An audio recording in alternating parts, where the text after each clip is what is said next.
Ya, shalom pria-pria terbahagia di dunia ini. Yang saya hormati senior pendidik saya Bapak Suyatna, mentor saya, suhu saya yang selalu menasihati saya dikala saya terpuruk. Makasih Pak Yatna. Dan sungguh luar biasa ya, di pagi hari jam 7 saya tadi berangkat dari rumah jam 6. Wah ternyata begitu sampai udah pada ngumpul semua. Ini benar-benar member-member yang luar biasa. Beri dong tepuk tangan buat panitianya, pengurusnya pakai seragam. Waduh luar biasa. Sungguh luar biasa, persiapannya juga benar-benar luar biasa. Nah, terima kasih untuk kesempatan saya diberi kepercayaan untuk mengisi sesi kesaksian. Ada pepatah berkata bahwa tak kenal maka tak sayang. Nama saya Anwar, saya seorang pengusaha dan saya juga seorang pekerja. Pekerja saya profesional, saya main di bidang corrugated cardboard box. Kalau di pengusaha saya kebetulan bermain di logistik. Kalau Bapak tahu salah satunya ya si cepat. Saya bagian palu gandanya. Apa yang mereka mau, aku ada gitu. Istri saya satu, namanya Foni. Dan kemungkinan sampai Tuhan datang, bukan kemungkinan pasti sampai Tuhan datang kedua kali tetap satu. Dan anak juga 2. Ya semoga kalau Tuhan berkenan dalam waktu 5 tahun ini ya bolehlah punya cucu. Ya.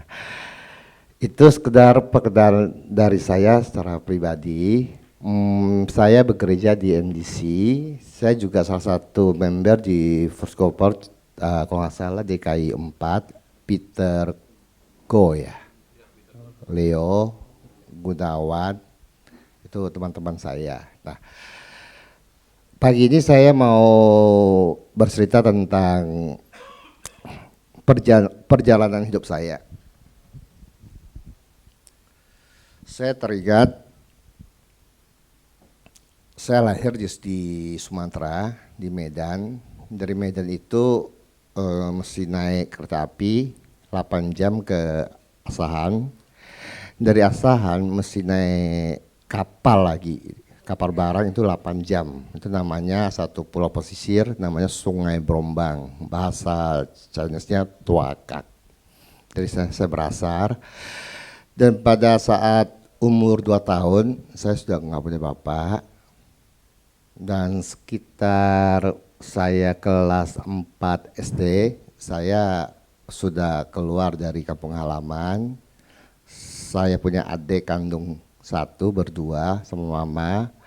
Kami mencoba merantau ke Jakarta, ke Rantau Prapat. Ya gimana ya perjalanan, akhirnya nyasar ke Jakarta. Singkat cerita bahwa saya ini produksi dari sebuah keluarga yang benar-benar gagal, broken home, di mana saya tidak punya, saya usia 2 tahun saya sudah nggak punya bapak, saya nggak punya figur apa itu seorang papa. Dan jujur dari kecil kepahitan saya cuma satu, kepada Tuhan gitu. Bukan masalah uang, cuma satu yang saya tidak terima gitu. Tuhan nggak adil. Kenapa Tuhan nggak adil? Ya saya nggak ngerti, mungkin bapak-bapak semua punya latar belakang, punya bapak, punya ibu. Kalau saya ngerasain betapa sakitnya hidup tanpa seorang bapak. Dan itu yang saya komplain, Tuhan, Engkau nggak adil. Yang lain punya bapak, kenapa saya tidak? Apa salahku? Apa dosaku? Kok yang lain bisa dikasih, kenapa aku enggak? Waktu sekolah aku melihat teman-temanku, mereka sama papa mama turun dari bis jalan gitu, aduh hatiku tuh sakit sekali gitu. Why? Salahku apa? Dosaku apa? Maaf, waktu saya berapa lama? Masih 3 menit. Waduh.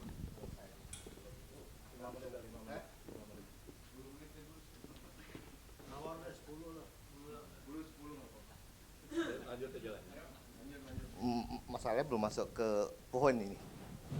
Ya, lanjut aja, Pak. Tadi sampai di mana ya? Bapak ya. Jadi saya sekolah, saya melihat teman saya punya bapak. Aduh, sedang saya punya bapak tiri, di mana waktu SD saya masih ingat. Saya minta diajarin bahasa Inggris di WC dalam keadaan maaf telanjang bulat, saya ditonjok sekali, langsung pingsan. Dan mama saya asik aja jahit baju gitu.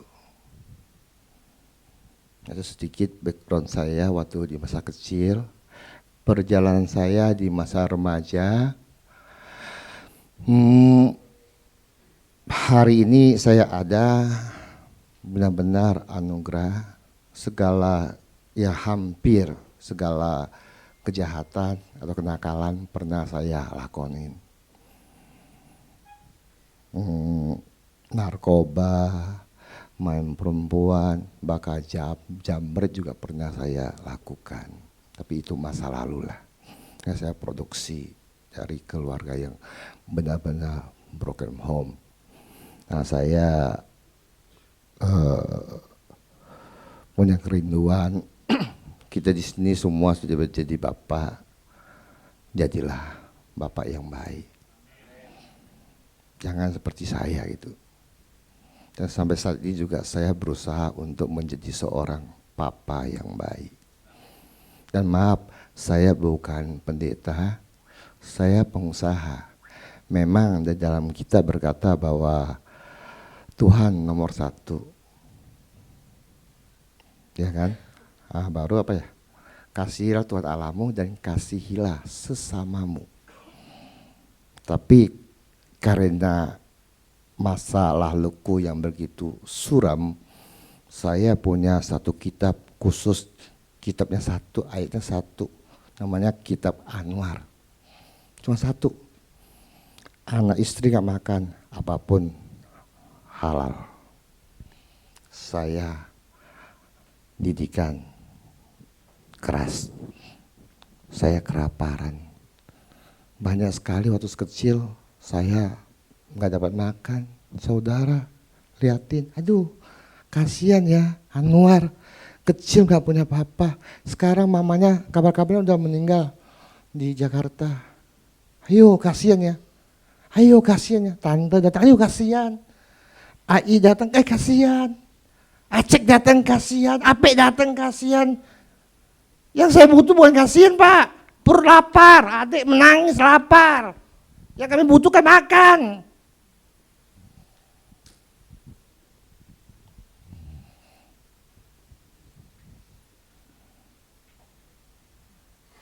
Makanya firman Tuhan berkata bahwa iman tanpa perbuatan itu kosong.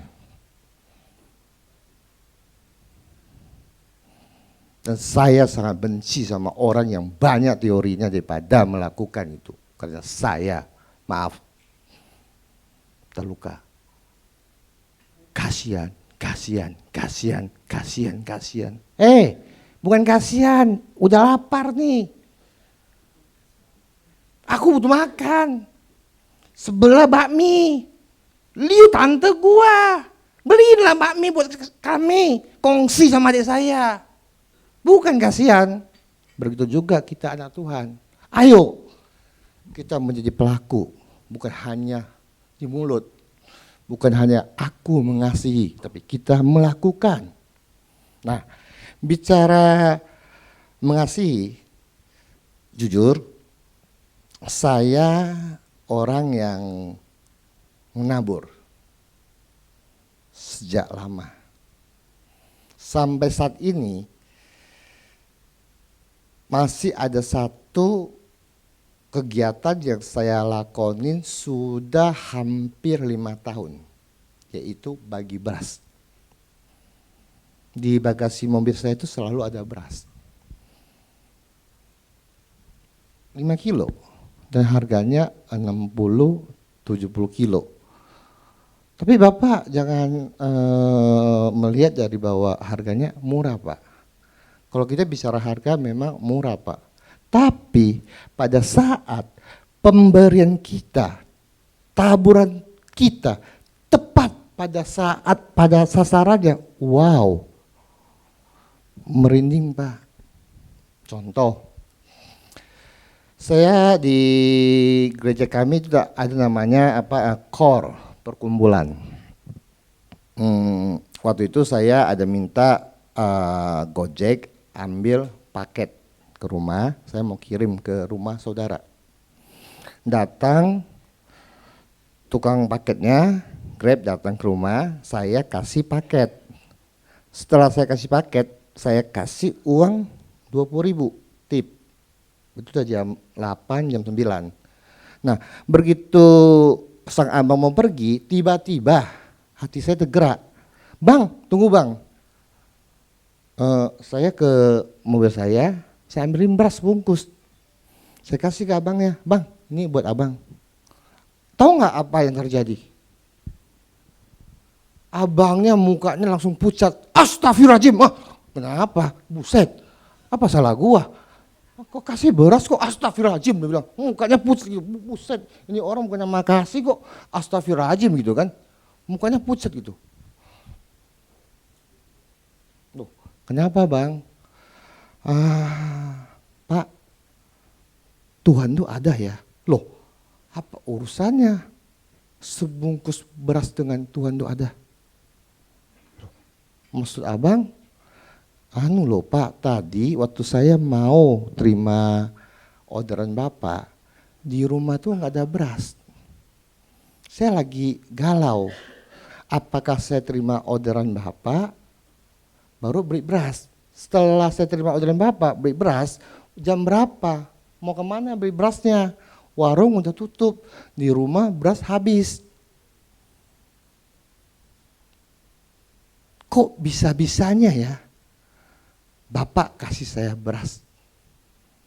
Dan saya juga bingung, kok bisa-bisanya kali itu pertama kali saya kasih beras ke Grab.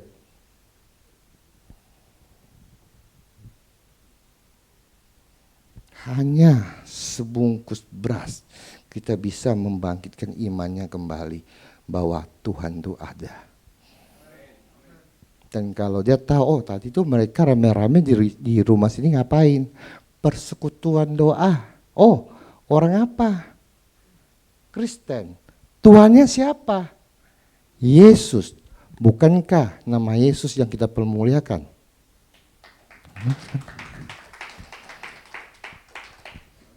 Menabur. Ayo menabur.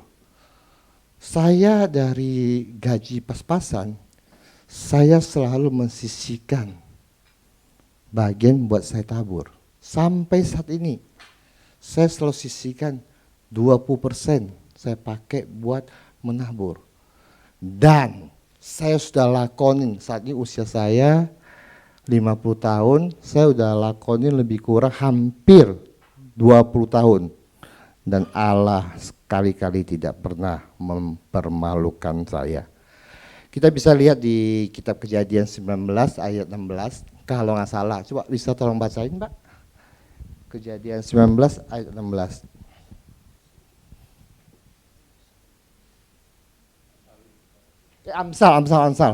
Amsal 19 ayat 16.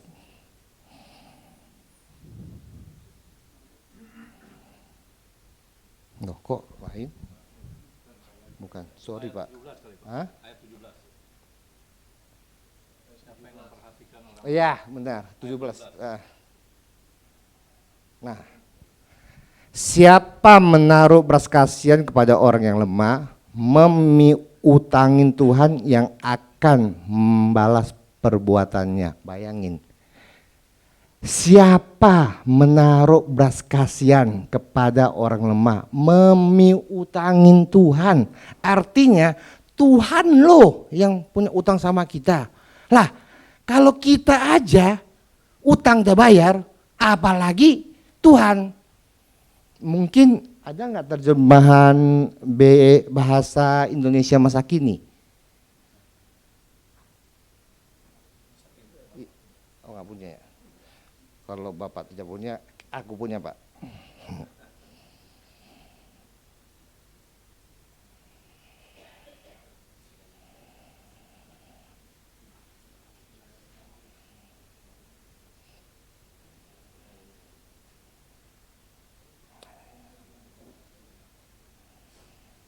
Enggak ada ya, Pak, bahasa. Nah, kalau di situ dikatakan, nah, ini lama banget. Nah, ini dia.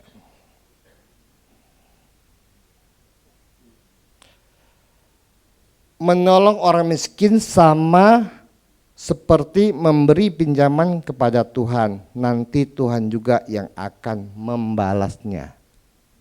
Nah, kita lihat di Galatia. Galatia 6 ayat 9. Boleh tolong ditampilin? Janganlah kita jenuh-jenuh berbuat baik, karena apabila sudah datang waktunya, kita akan menuai jika kita tidak menjadi lemah. Artinya, dalam perbuatan baik kita, dalam kita menabur, membutuhkan satu waktu. Contoh, seorang petani itu juga butuh waktu dari dia menanam benih sampai menuai. Begitu juga saya juga menabur sekian lama, tapi teman-teman melihat sekarang saya udah sukses. Tapi tahu nggak mereka, waktu saya menabur di dalam kekurangan,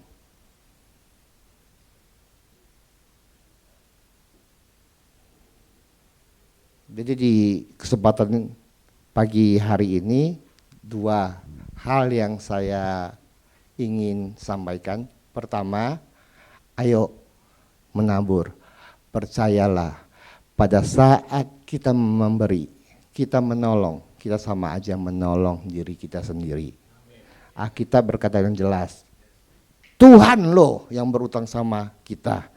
Pasti pada saatnya Tuhan akan mengembalikan buat kita. Dan yang kedua, jangan jenuh-jenuh berbuat baik. Ayo, lakukan terus. Dan apabila waktunya sudah tiba, pasti kita akan terheran-heran. Tuhan Yesus memberkati. Terima kasih.